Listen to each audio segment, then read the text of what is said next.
November மாதத்தின் சந்திராபலம் ரீதியான சுப யோக நாட்களுடன் கலந்து என்ன பலன்கள் என்பதை பற்றி இப்பதிவில் பார்ப்போம். கன்னி ராசிக்கு உங்கள் ராசிநாதன் புதன் வக்கரகதியில் 7ஆம் தேதி முதல் 23ஆம் தேதி வரையில் விருச்சிகம் ராசியிலும் பின் வக்கரகதியில் துலாம் ராசியிலும் மாதம் முழுவதும் சஞ்சாரம் செய்வதால் நல்ல நாட்களை தேர்ந்தெடுத்து செயல்பட்டால் நீங்கள் நன்மையான பலன்களை கூடுதலாக பெற முடியும்.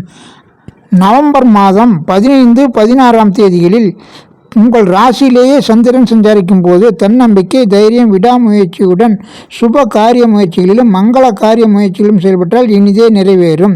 20, 21ஆம் தேதிகளில் விருச்சிகம் ராசியில், அதாவது 3ஆம் வீட்டில் சந்திரன் சஞ்சாரம் செய்யும் நாட்களில் விடாமுயற்சியில் செயல்பட்டு அனைத்து காரியங்களிலும் வெற்றிகள் பெற முடியும். மேலும் ஆளடிமை, ஆடை ஆபரண சேர்க்கை, இளைய சகோதர நன்மைகள் கூடுதலாக கிடைக்கும். அதேபோல் உங்களுக்கு 1, 2, 3, 28, 30ஆம் தேதிகளில் கும்பம், மீனம் ராசியில் சந்திரன் சஞ்சாரம் செய்யும் நாட்களில் நீங்கள் 6, 7ஆம் வீடாகியால் கடன், நோய், வம்பு, வழக்கு பிரச்சனைகள் ஒரு தீர்வுக்கு வரும். நண்பர்கள், கூட்டாளிகள், கணவன் மனைவியிடையே இந்த கருத்து வேறுபாடுகள் நீங்கி நல்லுறவுகள் சிறப்பாக இருக்கும். திருமண முயற்சிகள் இனிதே நிறைவேறும். திருமண வாழ்க்கையில் இருந்த பிரச்சனைகளும் தீர்வுக்கு வரும். 9, 10, 11ஆம் தேதிகளில் மிதுனம், கடகம் ராசியில் 10, 11ஆம் வீடுகளில் சந்திரன் சஞ்சரிக்கும் போது உங்களுக்கு பொருளாதார ஏற்றம் சிறப்பாக இருக்கும். வேலை, தொழில், வியாபாரம் ரீதியில் அனைத்து வித முயற்சிகளும் அனுகூலம் கூடுதலாக கிடைக்கும்.